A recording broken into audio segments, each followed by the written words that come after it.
So when I was very young, I was a very hyper child, and my mom gave me some paper and some pencil and said, "Here, sit down and draw."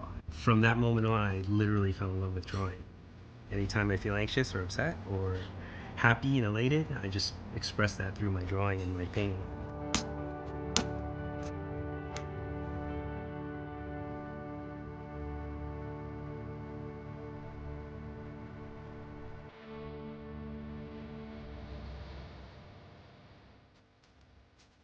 I do my best to follow in the footsteps of a lot of the traditional masters, but at the same time introduce my own vision and ideas. When I learn about techniques that are done by some of the old masters, I implement them a lot into my own work. And I kind of experiment with them. And I think that's one of the key features of being a student of art, just constantly experimenting and trying out new things. One of the key things that I do is I just kind of sit there and tell myself to slow down and relax. It's a transition. You're transitioning from your day-to-day life to something that's very emotional and very meaningful. When a student walks in for the first time, I'm actually envious of them. It's great to see somebody make sense of something that they may have been struggling with.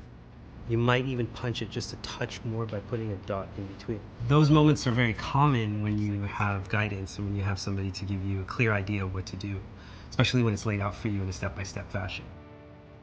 The course that I put together is really intended for a beginning student, and I wanted to break it down in a very simple and succinct way. When you go outside and you see a shape or you see a color, and you spend a little more time just observing it, you start to realize that that color is something not what you thought initially. It might be deep blue or deep red, as opposed to just a simple flat shadow.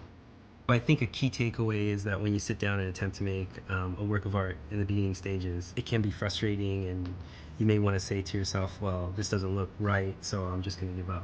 Part of the magic of oil painting is that you can let it dry, you can scrape it off, you can repaint it. Never give up on your piece and never say that it's not good enough. You can always come back and rework it and make it better.